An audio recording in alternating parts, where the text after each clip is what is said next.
everyone, and welcome to the Cool Down Room. I'm Alise. And I'm Chloe. And it is finally race week, so let's talk about the Miami Grand Prix. By the time this episode comes out, this is gonna be old news. So I might start doing something on like our Instagram with like mini updates on what's going on in Formula One because I feel like we miss a lot. An F1 driver may have been involved in, allegedly was involved in some kind of ring in Italy having to do with like paid girlfriends and prostitution, for lack of a better term. I want to clarify one thing that I think is interesting. Prostitution is not illegal in Italy.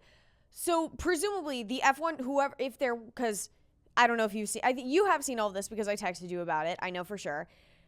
Basically a bunch of like soccer players, like Serie A soccer players, which is like the top soccer league in Italy, or football for those of you in Europe, got wiretapped and said, oh, I have a friend who's gonna be in Milan, he's landing on like tonight or whatever, and he wants like a paid girlfriend or whatever. And so we have no way to confirm that that's true. We have no way to confirm any of this. I cannot find the police report, and believe me, I have looked. But I want to clarify, prostitution is not illegal in Italy. Profiting off of somebody else prostituting themselves is. So who is really at fault is very much the organizers and whoever is involved in this, because there were a lot of soccer players who will probably get fined or at minimum have to testify. But other than that, I don't think that they would be in trouble because none of them profited. Yeah. Which, fascinating, but we're not here to talk about that. It is just a tidbit of news that I feel is important and should be mentioned, even though it's old news by now. Yeah. In other news, the Turkish Grand Prix is coming back. Coming back? I am not certain. Hang on. So, yeah, it's returning from 2027 to 2031. It's coming back. Okay. I am of the opinion that every year, or not every year, but like, and I know this isn't entirely possible, but that what they should do is they should find a way to do like one home race for each driver, because there's a lot of English drivers, so like that would double up, and so you would have space for races in like other countries. But like we should have a race in Thailand for Alex. I know he's also English, but like it and I guess I think he considers Singapore as his home race, but at the same time, like it's not really. An Indian Grand Prix. And I think that we should have one. We don't need another US Grand Prix. I think we should have India, and then maybe like low-key feel like a French Grand Prix would A slap. French Grand Prix would be awesome. Or If like, they could, I know this is not possible, but how baller would a wait, Grand Prix wait. around Versailles be? There's no F1 races in Africa. I I don't know think there are. there isn't. I think there There should might have been one in the South past, African but Grand Prix. there should be a race in Africa. I think that would be awesome. Anyway, Anyway, the Mercedes suits for this week were purple. which V-Car was yellow, which means they look like minions. However, I will say I'm a bigger fan of the purple Mercedes suits than I was of the wolf suits, which I think is the general consensus. That is not a hot take. They still weren't my favorite. Like, I think they've done better, but I did like the purple. In terms of V-Carb, if you look up the pictures of the V-Carb suits, the design team for that did decide to put yellow on the crotch of the suits in a very particular pattern. If they had made the entire suit yellow, it would have been fine, but the suits were yellow and white, and so it didn't look great. I don't like it very much. Somebody pointed it out on like Instagram or TikTok or something, and now I can't unsee it. Should be noted that the reason they did this is because the Red Bull Summer like drink edition, the cans are yellow. So like that's why they did it. But like a yellow drink can is different. A yellow drink can is very different from putting yellow in a spray-like pattern on the crotch of a suit. I would love to talk to whoever did that and be like, Me too. what are you doing? I want to know what their thought process was, and I really want to know if that was intentional. I have said it once and I'll say it again. I hate sprint races. No, I me get too. it's like more efficient. I get it. I just don't like it. It doesn't make sense to me. So coming back from this long ass break to a sprint was like low-key disappointing, but we got a race, so like I'm not complaining. I really hope we get something similar to the Lego race, which we didn't for the drivers' parade because that was hilarious and all of the drivers said it was their favorite race of the season, even though it was just a drivers' parade, which tells me how last season went. Yeah. Miami, which means the celebrities are out and about.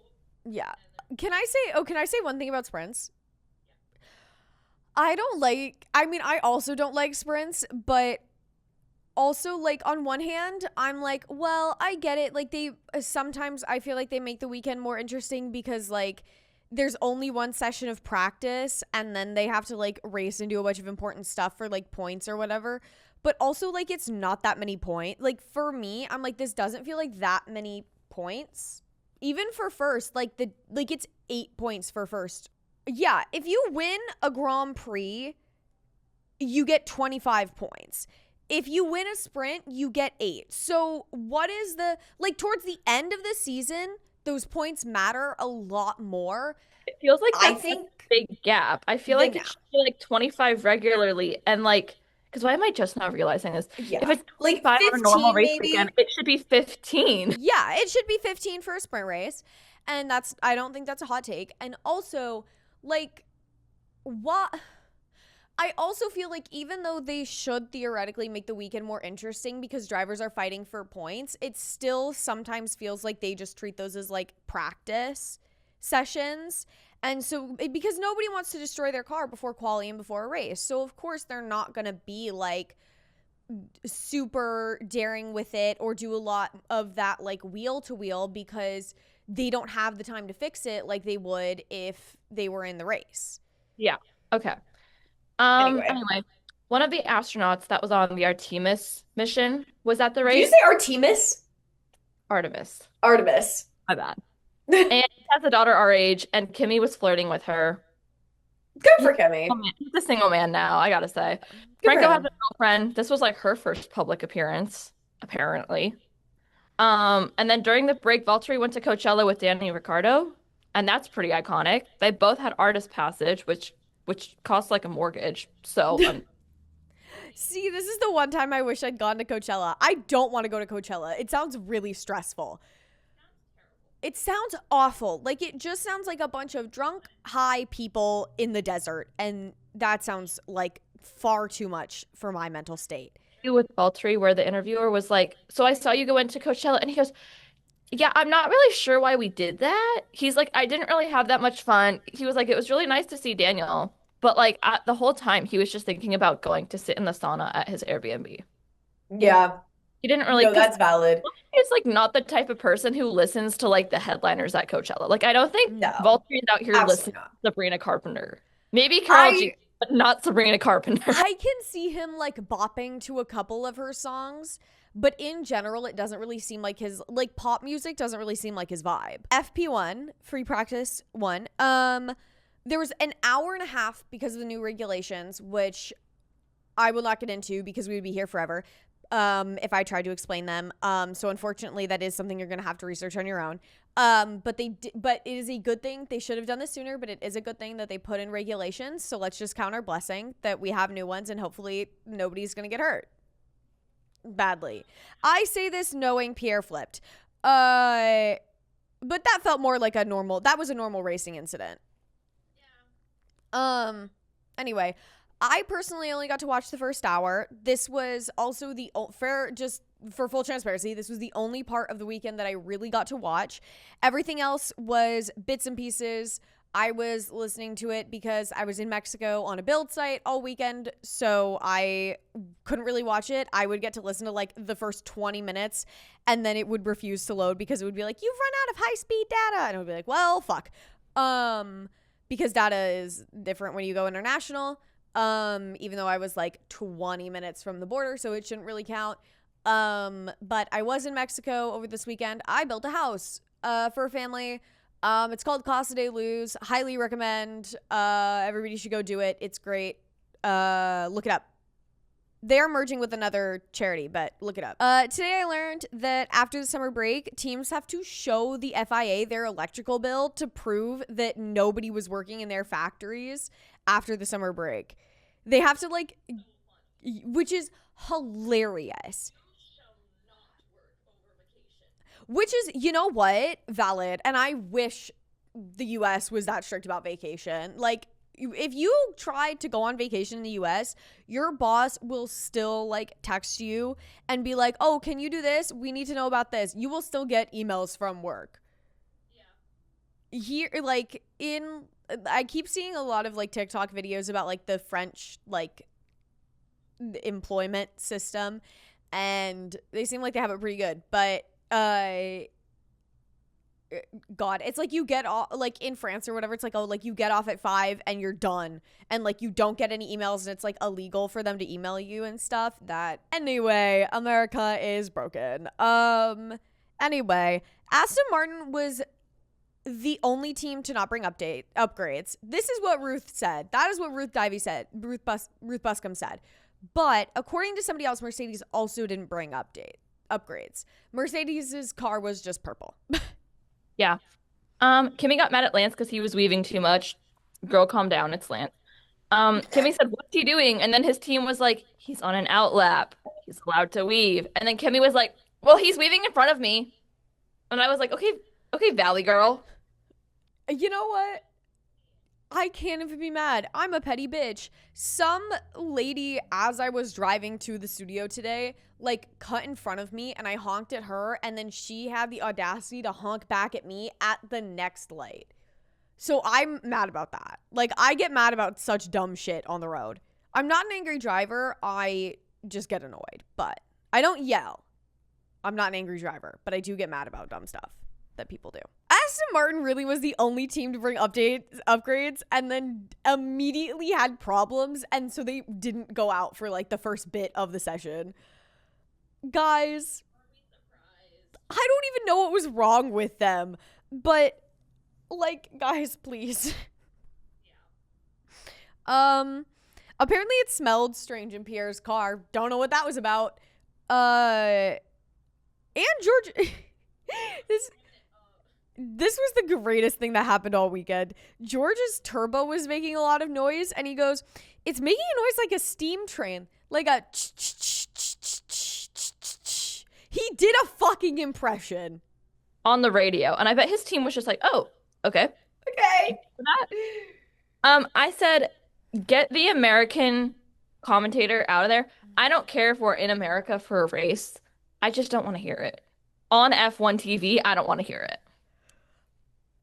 Okay, so here's the thing. Is I want 2 American commentators in the box for the entire season, but it is only acceptable if it's us. We get to be the peanut gallery, and we are the only Americans you get. Them's the rules. I don't make the rules, except I do, but I don't make the rules, you know? I just follow them, except I definitely make the rules. I just think that if you're going to have American commentators, you should have 2 silly women with a podcast because we're funny. Anyway, Lando got too loose at turn 17, and then he just said, stuff it. That's what happens, and drove the old right foot down. That's what the commentator said, not Lando. I just thought it was funny because I was like, I don't actually think that's what he was thinking, but it's definitely what he did. Yeah. Both Audis locked up, and Nico seemed to block Lewis when he was going into a turn, and I was like, I don't think he seemed to. I think he was. That's like saying allegedly in front of something somebody definitely did so you don't get sued. Like, and then the commentator said a number of drivers had difficulty with the chicane, Esteban, Pierre, and Alex, who didn't want to be left out. I don't think that we should phrase it that way, bestie. I know we're being funny.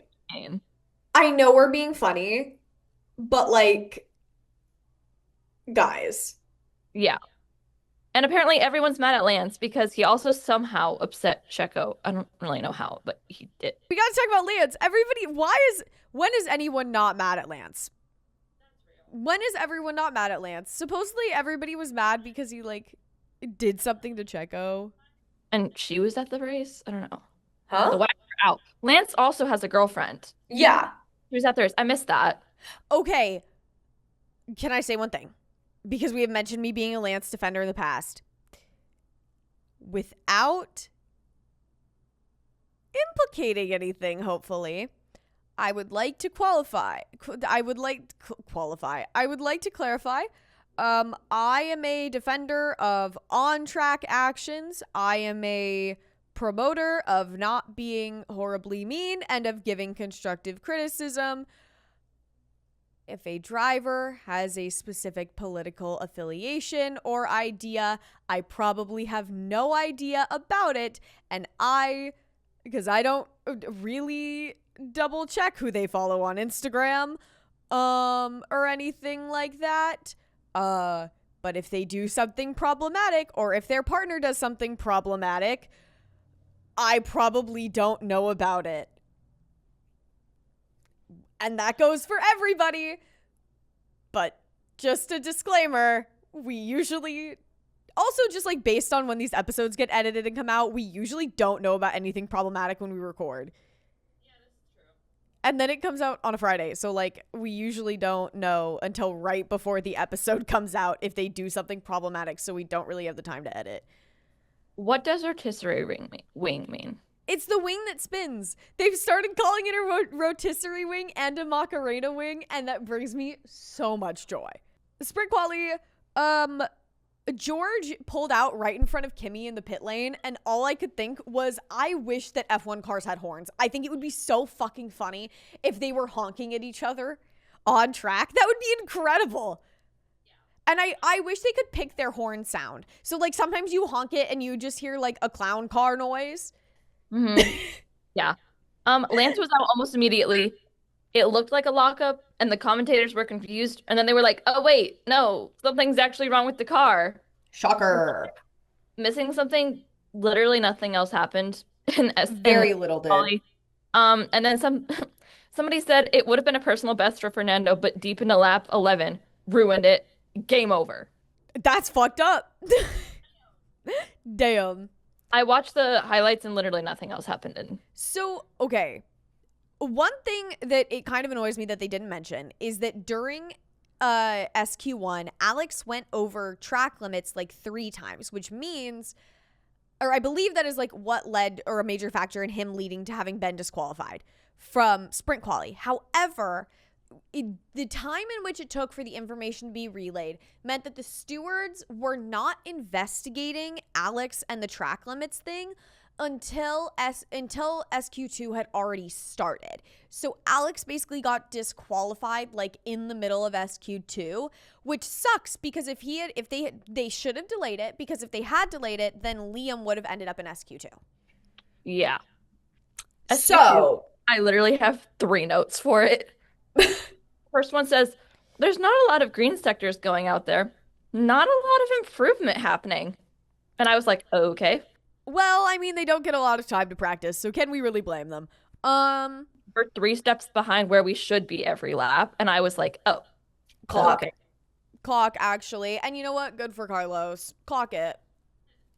And then SQ3, somebody said, this isn't it for George. Like, this isn't it.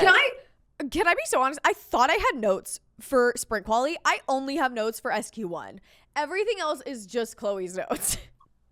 But one of the commentators goes, yeah, this isn't it for George. And I was like, okay, diva. He had like no grip. George is a diva. George should be a diva. He deserves it. You know what? I'd be pretty pissed too if I worked really hard for like years and then my like 19-year-old teammate came in and like and was just incredible for no reason.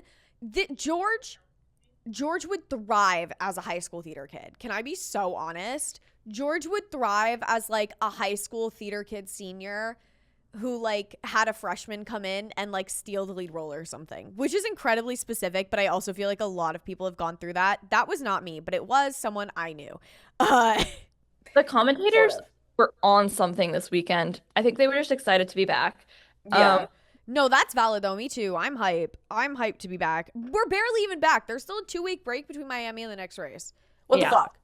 Charles and Lewis were in provisional P1 and P2 for like the entirety of sprint quality 3. And then the commentator said the Ferraris are quick, the McLarens are quick, and the Mercedes appears to be on the back foot. Which is not true. That's barely true. Can I be like, Kimmy literally won the race. Spoiler alert, Kimmy literally won the race. I don't think that they are on the back foot. I just realized that my nails are yellow right now, which means that they match the V-carb. That's funny. Kimmy split the McLarens for P2 at like the last possible second, because of course he did. Yeah, SQ3 also really wasn't that interesting. I saw on an F1 podcast that the Aston Martin time was slower than the lowest qualifying time for F2. And that's so bad. Guys, wrap it up. Pack it in. At that point, I think Alise said this like 2 weeks ago. Are you driving a tractor? everybody says that. That's not even just a me quote. I wish it was a me quote. I wish I could claim ownership over that, but I can't. Are you though? Are you driving a tractor? As I stare into the camera in front of me like I'm on the fucking Office. Okay, sprint race. I have a few like quick fire notes at the beginning of this because so much happened. Nico out Poor Nico. immediately before the race even begins. Car smoking. Poor Nico, dude. Kimmy had a bad start. Oopsie. Yeah. Kimmy went from second to fourth in like 1 It could second. have been worse. You know what? That could have been a lot worse. It could have been Max in the race literally spinning. From like P2 to P something. The rivalry is back. I'm so hyped. Good for them. Franklin tried to fight, attack fight. Max and Lewis. Let that sink in. Yeah. Terrifying. And then Franco was like, sorry, wrong party, my bad. And then like quickly dipped. No, valid though, because to be honest, like, maybe I'm just a chicken, but I would get to a point where I would be like, do I really want to try and pass Lewis and Max, especially right now while they're fighting? It would depend on, like, how I felt that day. I would, honestly, if I was an F1 driver, there would be times where I would be like, hey, race engineer, can you flip a coin for me? Yeah. Just to see what would happen. Like fucking Two-Face. Yeah. And then Charles got mad. He goes, Kimmy is so bad on the wheel. He moved under braking. It's unbelievable. We're going to crash. They asked him about this in like an interview, and Oscar and Lando were the ones with him, and somebody did something that was like, oh, like Oscar and Lando's faces when they asked him about this, and they were like, oh, okay. Also, I don't know if you saw this, but there was an interview where George and Kimmy were being interviewed together, and Lando walked by, and George tripped Lando, and he like almost face planted onto the paddock. That's really funny. Out of frame, but you can see him like fly forward. I did not see that. That's incredible. I need to watch that video. I'll watch it later. We don't have the time for me to watch it now. Lando walks by, and you can see George like stick out his leg. That's so funny. I'm sorry. That's really funny. If it was people who like didn't know each other from childhood, I would be like, that's kind of messed up. But also, like, can I be so for real right now? I've done that. I've tried to trip people. On like, I'll do it. Like, I don't care. I tripped somebody in a hotel once. We do know each other, and it was a man, so I think it's justified because men. There were other reasons it was justified.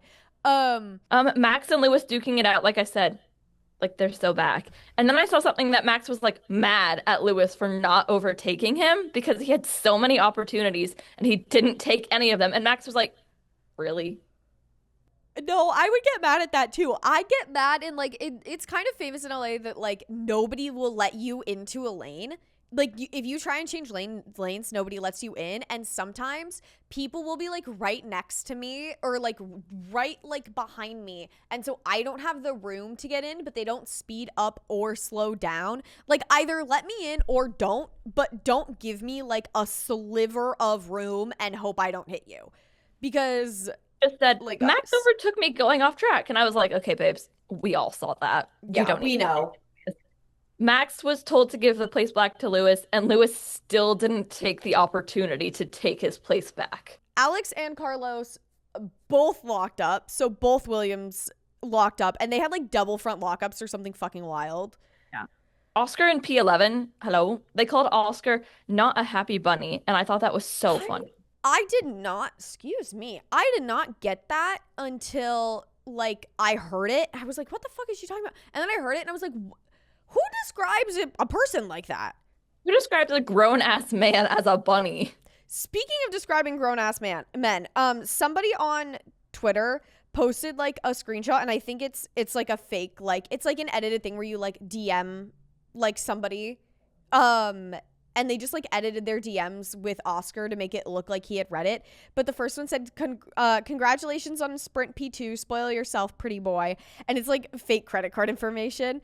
And then 5 hours later, white boy, why? And it says scene, but like it's obviously fake, but it's really funny. Oh my god.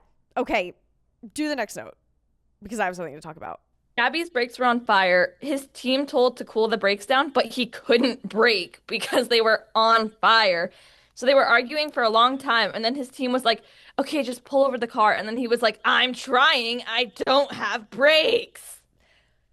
Poor Okay. man losing it. So while we're talking about Gabby, have you seen any of the recent they did like a commercial TikTok thing with Hyatt, which is a hotel brand for those of you unaware.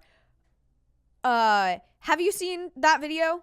The commentators listing all of the drivers out in Q1, and then they just go, "And what's left of Gabriel Bortoletto's car?" And I was like, "Oh, damn. Okay."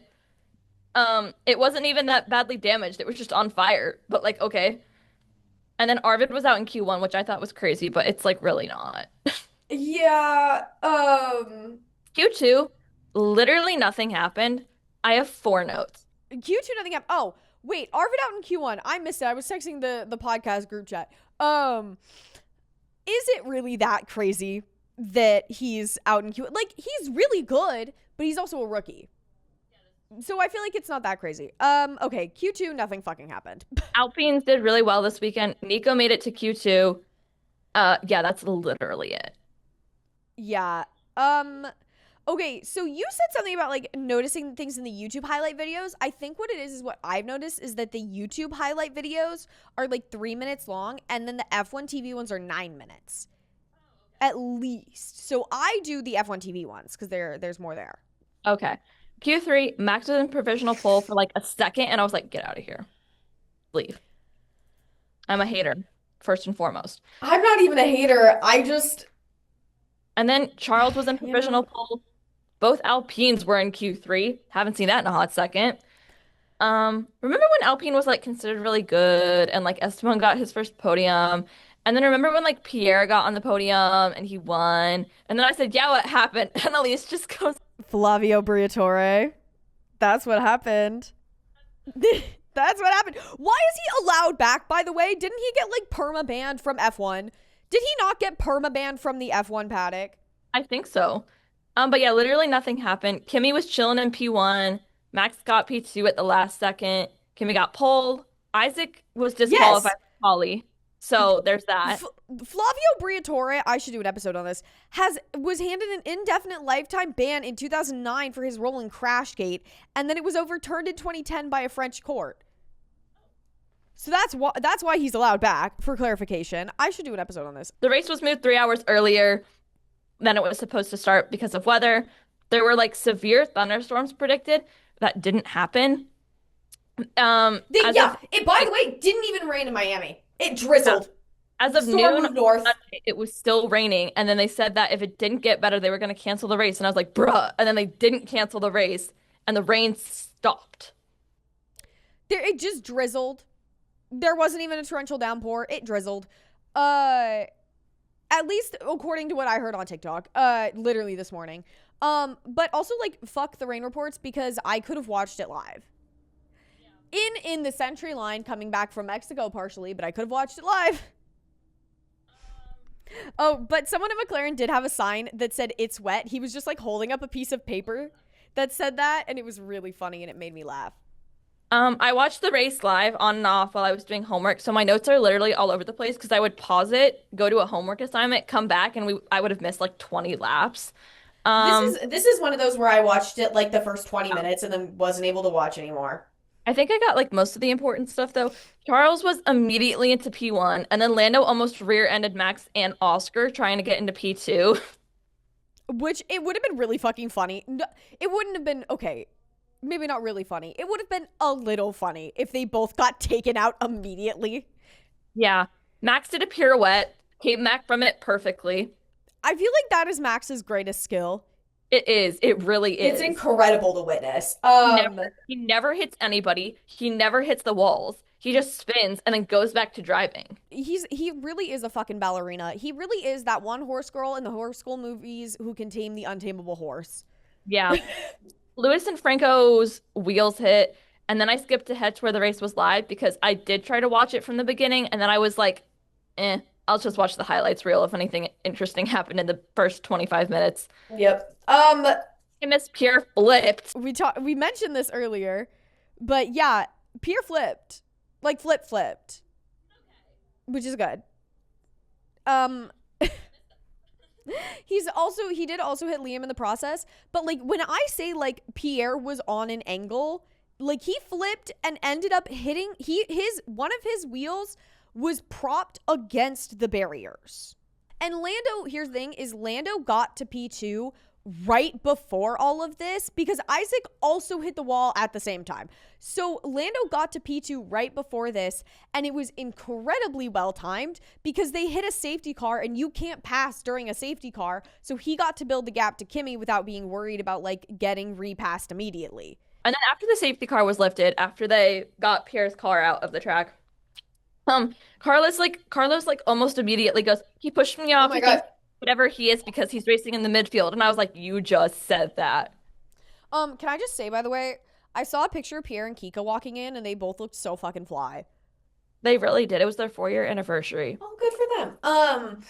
But like to call Max Verstappen like racing in the midfield, I was like, oh, Carlos, you just said that. Okay, that is so, I mean, here's the thing, is I can't even be mad about that because like how used to the midfield is Max really? Like, especially, like at least in recent times, because I feel like he's always really been a front runner, and especially in the last 5 years. And so, like, and to me, like the front of the field and the midfield are inherently different, and the backfield is inherently different to that. And it's just like, because in the front field, you're like a lot more focused on catching up to people because I think the gaps between cars are bigger. But if the further back you get, the shorter the gaps are, and so you are fighting for any shred of a point. Like I feel like there's slightly different rules. Like I did a homework assignment, tune back in, we're on lap 12. Oscar said something George did was super dangerous. Lando overtook Charles for P1. And then George said, I'm in the wrong fucking strap mode, guys. Keep an eye out. I don't know what that means, but I have to imagine it's important if he's scared. I have to imagine it's strategy mode. Like, I should have looked this up earlier. I have to imagine, yeah. Steering wheel settings that allow drivers to select different engine power and energy management modes. Strategy mode. That's what, yeah, I was right. I'm usually right, but you know. Out of his car, and I was like, is this Mario Kart? What if he just... It should be. It should be Mario Kart. I want to see them all do Rainbow Road. Max tried to pass Alex, and Alex was like, that's funny. And then he said, yes. And then Alex did pass Max, and Max goes, he squeezed me in the buttocks. What the fuck? That's not allowed. Max. And I was like, you're just upset because you're behind a Williams. Max, I don't think that Alex squeezed your balls.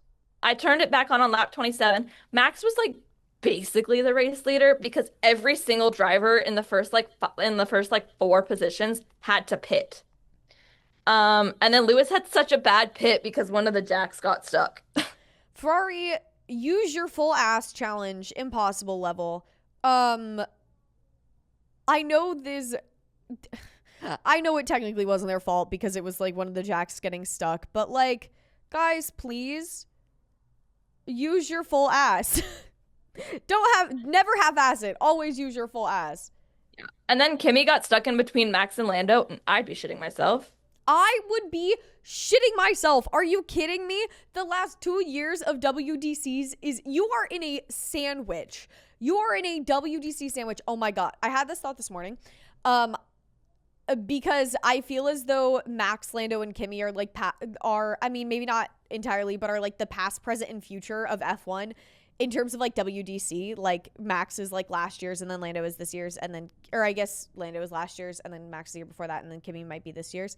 But maybe, I don't know if he will be. I actually don't think he will be. I think, if only because I think he needs to improve on wheel to wheel before he ends up as WDC. But I think, what is that story? A Christmas Story, where it's like the ghosts of Christmas past, present, and future.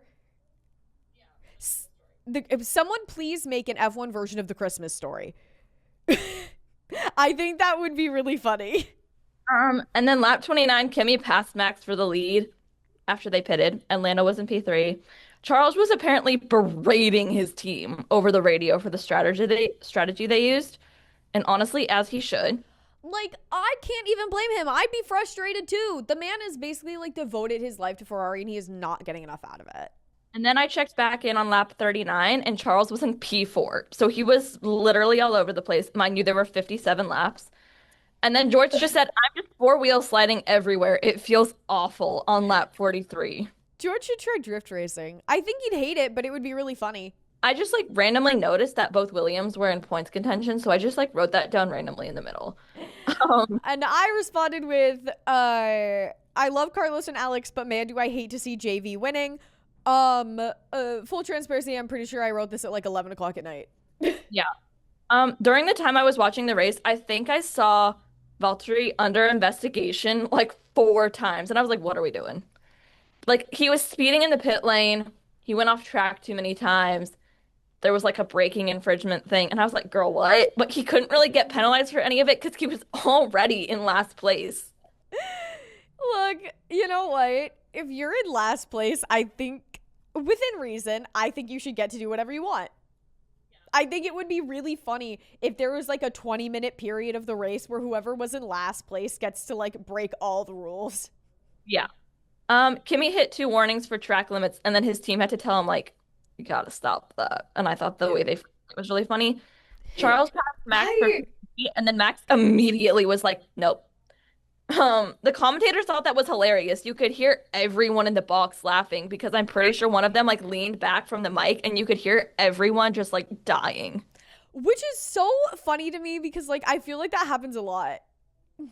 I feel like they repass each other a lot. 10 laps left. Max still hadn't used his second pit stop, and I was like, it was a one-stop race, but I think most people ended up doing 2 pit stops because everybody was really worried about the rain that never came. Yeah. Kimi couldn't downshift. I blinked and Max was in P5 from P2. Good for him. Oh wait, no, that's the wrong way. I really like processed that as he was in P2 from P5 and not the other way around. Not good for him, actually. George was like, my car feels better, and his team was just like, okay, thanks. Look, guys, constructive criticism is important. You have to tell people when they're doing well and when they're doing bad, or they're just going to start hating you if you only tell them when they're doing bad. There were 4 laps left at this point, and the leaderboard was Kimi, Lando, Charles, and then everything started going wrong, and there was nothing happening. So the commentators were joking about there was no rain forecasted for the day, even though all of the engineers kept telling the drivers that there was rain. Guys. They were like, oh, I have a correspondent down on the beach who says that there's no rain coming. And then they were joking about if the source that one of the commentators had was sober or not, because it was like Party Central. That's incredible. Have you ever tried at Ithaca? Sometimes they have those like drunk goggles and you put them on and you try and walk in a straight line. It kind of looks like there's rain on those. Yeah, I had to do that for driver's ed. I had to take, I didn't have to take, my dad made me take like this, like a defensive driving course. And one of them was like learning how to like actually slam on your brakes and lock in like your ABS and stuff, which is the thing that if you slam on your brakes, it clicks. And one of the things was like, oh, you would put on like drunk goggles and try and drive. And it was terrifying. Like I already get anxious when other people drive me. So it was awful being in a car with people doing that. No shit. There was 2 laps left to go, and George's front wing hit Max's tire. Like he kind of brake checked him, and then Max just goes, "I think he hit my tire," and the commentator goes, "I think he did." You know what? Shit happens, man. Maybe it's just because I'm a George fan, but shit happens. Also, okay, can I say one thing? Sometimes the commentators are talking about something, and like with George and Max, they were like, oh, it's on the left-hand side of your screen. And they will show something else in like the bigger picture. And like, I get it, but I also know for sure that you have the ability to flip that. And I feel like whatever you're talking about should be on the bigger picture. And this time it was George battling Max on the last lap. And like, yes, Charles spun right then. And so it was really lucky that they caught that on the big one. But how often does that really happen? And also, it's 2026. We have replay. Can we get that on a sticker? Just, it's 2026, we have blank, and then people can write in their stuff.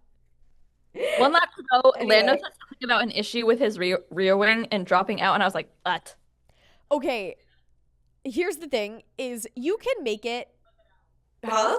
I was like, you're in P2, thug it out. No, literally, thug it out. You can make it for one lap if you're in P2. And maybe it's severe enough that you can't, but I think that you can, and my opinion is the only one that really matters. And Chloe's. Our opinions are the only ones that really matter. And if we think you can thug it out, you can thug it out. We're joking. I'm joking. Because literally last turn of the race, Charles spun. They thought something happened with the car, but they don't know what, and they think that one of his tires got a puncture in it, and so that's why he spun. I would be so fucking... I'm swearing a lot. I would be so mad. I would be so pissed. I would be so pissed if I was in P3 and then one wrong thing happened and I dropped. Oh my God.